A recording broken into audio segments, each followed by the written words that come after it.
زندگی کے 7 پہروں کی کہانی ناول سلفائڈ از قلم نور راجپوت وائس اوور کائنات حسین۔ تو چلیں سٹارٹ کرتے ہیں ہمارا ناول۔ بوندوں نے گرج کے غضب سا ہے ڈالا، موسم میں موسم عجب سا ہے ڈالا، یہ بارش کا بادل بھی مجھ سا ہے رنج، جو چھلکا ذرا سا بدل سا ہے ڈالا۔ ہلکی پھلکی بوندا باندی نے جب موسلا دھار بارش کا روپ دھارا تو ایلا نے چونک کر پاگل لڑکی کی طرف دیکھا جو آنکھیں موندے دونوں بازو پھیلائے محبتوں کے شہر میں طلسم خیزی پر بے فکر گھوم رہی تھی، ہواؤں کے سنگ جھوم رہی تھی۔ ماں ہی ایلا نے جو شان و شوکت اور پر اصرار انداز میں کھڑے ایفا ٹاور جسے دنیا کی خوبصورت ترین ٹاور ہونے کا اعزاز حاصل ہے، اس کی خوبصورتی کو کیمرے کی آنکھ میں قید کرنے میں محور تھی۔ آخری سی کوشش کرتے ہوئے اسے پکارا، ماں ہی بس کر جاؤ اب، اور کتنا انتظار کرو گی؟ دیکھو بارش اب تیز ہو رہی ہے، ہمیں چلنا چاہیے۔ کسی بھی خطرے کے پیش نظر وہ پہلے اسے وارن کر رہی تھی، مگر وہ سب چیزوں سے بیگانہ اپنی دھن میں سردھنی بارش سے لطف اندوز ہو رہی تھی۔ ایلا نے قریب جا کر چھاتا اس کے اوپر کیا جو لاپرواہی سے بھیگ رہی تھی۔ کچھ لمحات یوں ہی گزر گئے، بارش کی بوندیں چہرے پر نہ پا کر ماہی نے آنکھیں کھولی، اوپر کی جانب سر کو جنبش دی اور چھاتے کو دیکھ کر برا سا منہ بنایا۔ بس کر جاؤ ماہی، پاگل پن کی بھی کوئی حد ہوتی ہے، ایلا نے ڈپٹا۔ تمہیں پتہ ہے ایلا، آج 2 نومبر ہے، یہ دن میرے لیے بہت خاص ہے۔ یہی وہ دن ہے جب مجھے وہ شخص پہلی بار یہاں اس جگہ پر ملا تھا، ماہی نے ایک جذبے سے کہا۔ اور تم پچھلے 3 سال سے لگاتار یہاں تشریف لا رہی ہو، وہ دوبارہ ملا کیا؟ ایلا نے ماہی کا ہاتھ پکڑ کر اب باقاعدہ چلنا شروع کر دیا تھا، جبکہ ساتھ ساتھ وہ اپنی ناراضگی اور غصے کا اظہار کر رہی تھی۔ رکو ایلا، ابھی صرف شام کے 4 ہی تو بجے ہیں، میں مزید اس دشمن جاں کا انتظار کرنا چاہتی ہوں، کچھ لمحات اس کی یاد کے نام کرنا چاہتی ہوں۔ اس نے کہا تھا میں اسی جگہ ملوں گا دوبارہ۔ پاگل مت بنو ماہی، اب میں مزید تمہاری بکواس برداشت نہیں کر سکتی، ایلا نے غصیلے لہجے میں ڈپٹا۔ سردی کی بارش میں بھیگنے کی وجہ سے ماہی کے خوبصورت گلابی لب اب نیلے پڑنے لگے تھے۔ ایلا اس کی کپکپاہٹ واضح طور پر محسوس کر چکی تھی جو ٹھنڈ کے باعث کپکپا رہے تھے، لیکن ایک دم چپ، تمہاری آواز نہ آئے۔ وہ کچھ کہنا چاہتی تھی مگر ایلا نے اسے سختی سے خاموش رہنے کا عندیہ دے دیا۔ اس کا ہاتھ تھامے تیزی سے گاڑی کی جانب رواں تھی۔ ماہی نے ایک الوداعی پرشکوہ نظر ٹاور پر ڈالی اور اس کی آنکھ میں اشک ابھرے۔ آج پھر وہ نہیں آیا۔ جیسے جیسے وہ اس جگہ سے دور جا رہی تھی اسے محسوس ہو رہا تھا وہ بہت کچھ پیچھے چھوڑ رہی ہو۔ ایک شدت سے وہ گزری منزل کی جانب نظریں واق کیے ہوئے تھی، شاید وہ کہیں سے ایک بار پھر اسے نظر آ جائے، پر اس کی خواہش کی تکمیل نہ ہوئی۔ اس کا دل ہمیشہ کی طرح افسردہ تھا اور ڈوب رہا تھا۔ وہ لمبے کڑے انتظار کے بعد بھی نظر نہ آ سکا۔ گاڑی کے پاس پہنچتے ہی ایلا نے اس کی طرف کا دروازہ کھولا اور اندر بٹھایا۔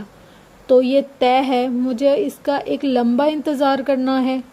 آنکھیں چھلکنے کو تیار تھیں۔ اب وہ دیدار میسر ہے نہ قربت نہ سخن، اب وہ دیدار میسر ہے نہ قربت نہ سخن، ایک جدائی ہے جو تقدیر ہوئی جاتی ہے۔ ماہی نے ایک بار پھر سے آب و تاب سے بارش میں نہاتے ٹاور کو دیکھتے ہوئے دل کی گہرائیوں سے سوچا۔ اس سے پہلے کہ وہ مزید کچھ سوچتی، ایلا زن سے گاڑی آگے کی جانب بڑھا چکی تھی۔ نہ جانے کون سا پہر تھا، ہوا میں خنکی بہت زیادہ بڑھ چکی تھی۔ آرام دہ بستر پر سکون کی نیند کی زیر نظر آنے والا وہ شخص ایک جھٹکے سے اٹھ بیٹھا۔ کچھ ایسے حادثے بھی زندگی میں ہوتے ہیں، انسان بچ تو جاتا ہے مگر زندہ نہیں رہتا۔ لیمپ کی مدھم روشنی میں چہرے پر پسینے کی ننھی بوندیں واضح تھیں۔ دیکھتے ہی دیکھتے اذیت کی ایک لہر اس شخص کے چہرے پر پھیل گئی۔ حواس بحال ہونے پر اس نے غصے سے سائڈ ٹیبل پر رکھا لیمپ ہاتھ بڑھا کر نیچے گرا دیا۔ سسکیوں کی آواز واضح سنائی دے رہی تھی۔ اور یہ آواز اس کی روح کو کسی تلوار کی طرح زخمی کر رہی تھی۔ بالآخر اس کی برداشت جواب دے گئی، shut up, shut up, just shut up. وہ بے بسی سے چلایا۔ وہ دونوں ہاتھ کانوں پر رکھ کر اس آواز سے بچنا چاہ رہا تھا، لیکن شاید کسی نے رونے کی قسم کھا رکھی تھی۔ ایسا پہلی بار نہیں ہوا تھا۔ پچھلے 3 سالوں میں ایک بھی دن ایسا نہیں گزرا جب اس آواز نے اس کا پیچھا نہ کیا ہو۔ ایک رات بھی وہ سکون سے نہیں سو پایا، اور پھر ایک جھٹکے سے وہ اٹھا۔ اب اس کا رخ اس شفیق ہستی کے کمرے کی جانب تھا جس کی آغوش اسے سکون پہنچاتی تھی۔ اپنے مطلوبہ کمرے کے باہر پہنچنے کے بعد اس نے دروازے پر دستک دی۔ وہ جانتا تھا اندر وہ شفیق ہستی جاگ رہی ہوں گی۔ آ جاؤ۔ دستک پر اندر سے آواز ابھری۔ وہ جھٹکے سے دروازہ کھول کر اندر داخل ہوا۔ سامنے وہ ہستی اپنے بستر پر بیٹھی سورۃ یاسین کی تلاوت کر رہی تھی۔ بی جان، وہ تڑپ کر ان کی طرف بڑھا۔ بی جان نے سورۃ یاسین کو عقیدت سے چوم کر سائیڈ ٹیبل پر رکھے اونچے طاق پر رکھا۔ بیٹا شاہ، تم سب خیریت تو ہے نا؟ بی جان کے چہرے پر پریشانی کے آثار ابھرے۔ وہ بی جان، میں وہ کچھ کہنا چاہتا تھا، لیکن آنسوں کا ایک گولا اس کے حلق میں اٹک گیا۔ وہ آگے بڑھ کر بی جان کی گود میں سر رکھ کر لیٹ گیا۔ آج پھر کوئی برا خواب دیکھا ہے؟ بی جان پیار بھرے لہجے میں پوچھ رہی تھی اور ساتھ ساتھ اس کے بالوں میں انگلیاں پھیر رہی تھی۔ جانے دو آنسو کیسے اس کی آنکھوں سے پھسل کر بی جان کی گود میں جذب ہو گئے۔ کوئی اتنا کیسے رو سکتا ہے بی جان، کیسے؟ وہ اس اذیت سے 2-4 لہجے میں پوچھ رہا تھا۔ بی جان نے اس کی بات پر ایک گہرا سانس لیا۔ ہاں، کوئی 3 سال سے لگاتار رو رہا ہے بی جان، ایک بھی رات وہ چپ نہیں ہوا۔ کوئی اتنا کیسے رو سکتا ہے؟ بی جان کا کلیجہ جیسے اپنے بیٹے کی بات پر چھلنی سا ہو گیا۔ کیا وہ شخص تھکتا نہیں بی جان؟ کہاں سے آتے ہیں اس کے پاس اتنے آنسو؟ وہ چپ کیوں نہیں ہوتا بی جان؟ کوئی اتنا کیسے رو سکتا ہے؟ وہ بار بار ایک ہی سوال دہرا رہا تھا۔ زخم گہرا دیا ہے تم نے بیٹا، اتنا گہرا زخم کہ تم سوچ بھی نہیں سکتے۔ بی جان نے کہنے کے بعد اس کے سر پر پھونک ماری جیسے ساری بلائیں ٹالنا چاہتی ہوں۔ اسے کہہ دیں کہ وہ چپ کر جائے بی جان، چپ کر جائے، خدا کا واسطہ ہے، وہ کہہ رہا تھا، اور بی جان نم آنکھیں لیے سن رہی تھی۔ کتنی ہی دیر وہ یہی لفظ دہراتا رہا، اور پھر تھک ہار کر، یا شاید اس سکون کے باعث جو اسے بی جان کی گود میں ملا تھا، وہ ایک بار پھر نیند کے آغوش میں جا چکا تھا۔ اس نے دنیا کے انسانوں کو 2 اقسام میں تقسیم کیا ہے، ایک برومائڈ اور دوسرے سلفائڈ۔ برومائڈ عام لوگ ہوتے ہیں جن کی سوچ ایک سی ہوتی ہے، جبکہ سلفائڈ خاص لوگ ہوتے ہیں جو کہ نایاب ہوتے ہیں، جو عام لوگوں سے ہٹ کر سوچتے ہیں اور اپنی سوچ اور عمل دونوں سے لوگوں کو چونکا دینے کی صلاحیت رکھتے ہیں، جو غیر معمولی کام کو معمولی طریقے سے جبکہ معمولی کام کو غیر معمولی طریقے سے سر انجام دیتے ہیں۔ کلاس روم میں ٹیچر کی آواز گونج رہی تھی۔ یہ BSc کی کلاس تھی اور اس وقت انگلش کا لیکچر تھا۔ وہ دونوں دوسری قطار میں بیٹھی تھی، ایک طرف لڑکوں کی قطار تھی تو دوسری جانب لڑکیوں کی۔ اوہو، امی نے کل کہا تھا کہ چھت پر سیمنٹ لگا دینا، میں پھر بھول گئی۔ آسمان پر چھائے گہرے بادلوں کو دیکھ کر اس نے سوچا، پچھلے کچھ دنوں سے ہوتی لگاتار بارش نے ان کے کمرے کی چھت کو ٹپکنے پر مجبور کر دیا تھا۔ کاش میں سیمنٹ لگا ہی دیتی، اب امی کو محنت کرنی پڑے گی، اور اگر انہیں بھی یاد نہ رہا تو آج رات پھر۔ مس خانم، وہ مزید سوچ نہیں پائی تھی کہ کلاس ٹیچر کی سخت آواز اسے خیالوں کی دنیا سے نکال کر حقیقت میں لے آئی تھی۔ یس میم، وہ ہڑبڑا کر کھڑی ہو گئی۔ دھیان کدھر ہے آپ کا؟ میم نے غصے سے پوچھا۔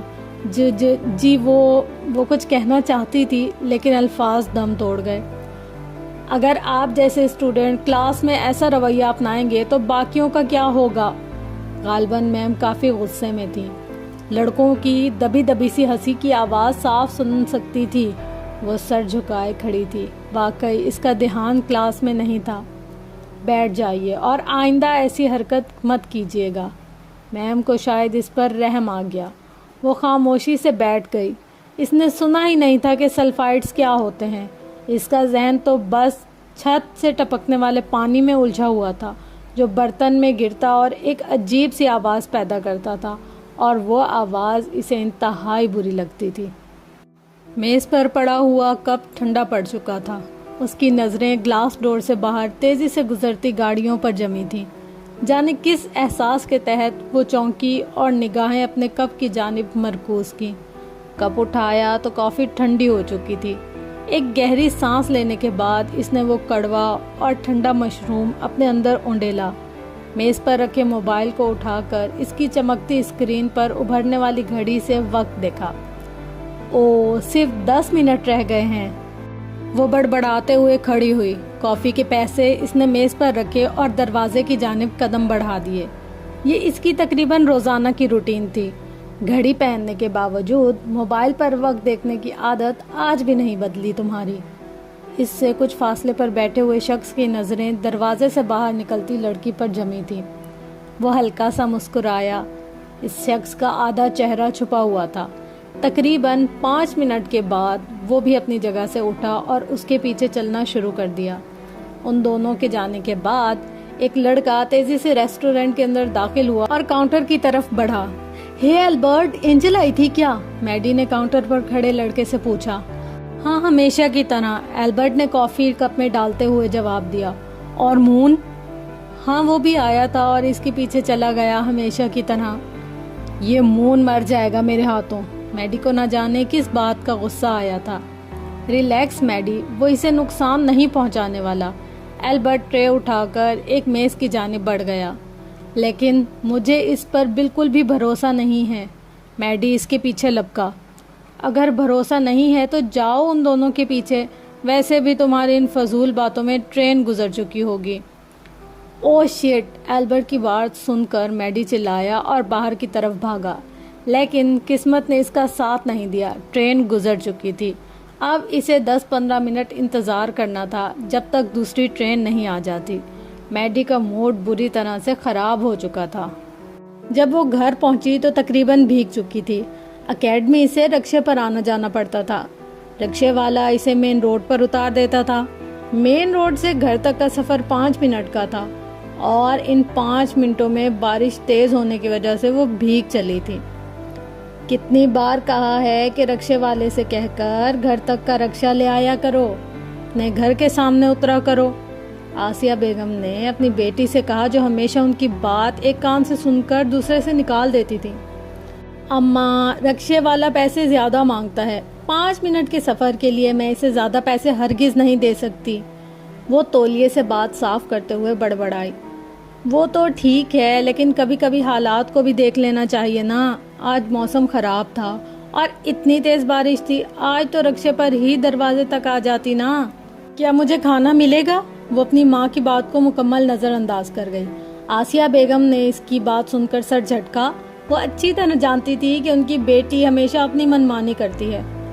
کپڑے بدل لو، میں کھانا گرم کر کے لاتی ہوں. آسیہ بیگم برآمدے سے ملحقہ چھوٹے سے کچن میں چلی گئی تھی جبکہ وہ کمرے کی طرف بڑھ گئی. ماہم اور جواد کہاں ہیں؟ نظر نہیں آ رہے. گھر میں چھائے خاموشی کو محسوس کر کے اسے اپنے دونوں چھوٹے بہن بھائی یاد آ گئے. چھت پر ہیں. کچن کی چھت ٹپک رہی تھی تو سیمنٹ لگا رہے ہیں دونوں.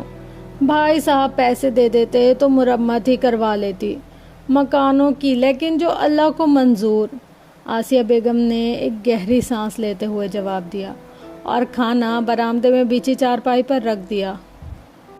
مجھے نہیں لگتا امی کہ وہ ہمیں پیسے دیں گے. لوگ یتیموں اور غریبوں کا حق بہت آسانی اور بنا خوف کے مار لیتے ہیں. وہ پیسوں کے ذکر پر سخت بدمزہ ہوئی تھی. اچھا تم کھانا کھا لو، میں ذرا ان دونوں کو دیکھ لوں، بھیگ رہے ہوں گے اوپر. آپ رہنے دیں امی، میں دیکھ لوں گی. کھانے کے بعد آپ بس آواز دے کر دونوں کو نیچے بلا لیں. وہ کہہ کر کھانے کی طرف متوجہ ہو چکی تھی، البتہ ذہن بری طرح انتشار کا شکار تھا۔ شور کی آواز پر وہ چونکی جو گہرے خیالوں میں کھوئی ہوئی تھی۔ اس کے بالکل سامنے بیٹھے لڑکے کا بیگ نیچے گر گیا تھا۔ ٹرین کی رفتار آہستہ ہوئی۔ مانڈلا ویلی اسٹیشن، وہ ایک دم سیدھی ہوئی۔ اس کا اسٹیشن آ گیا تھا۔ اگر وہ ایسے ہی خیالوں میں کھوئی رہتی تو شاید اسٹیشن گزر جاتا۔ اس نے مسکرا کر اپنے سامنے بیٹھے کم عمر لڑکے کو دیکھتے ہوئے آنکھوں سے شکریہ ادا کیا اور پھر ٹرین رکنے پر وہ نکل گئی۔ اس کے بالکل سامنے وہ گاؤں تھا، ہاں، ڈزنی ولیج، جس سے 1 منٹ کے فاصلے پر ڈزنی لینڈ تھا، شہزادیوں اور پریوں کا دیس۔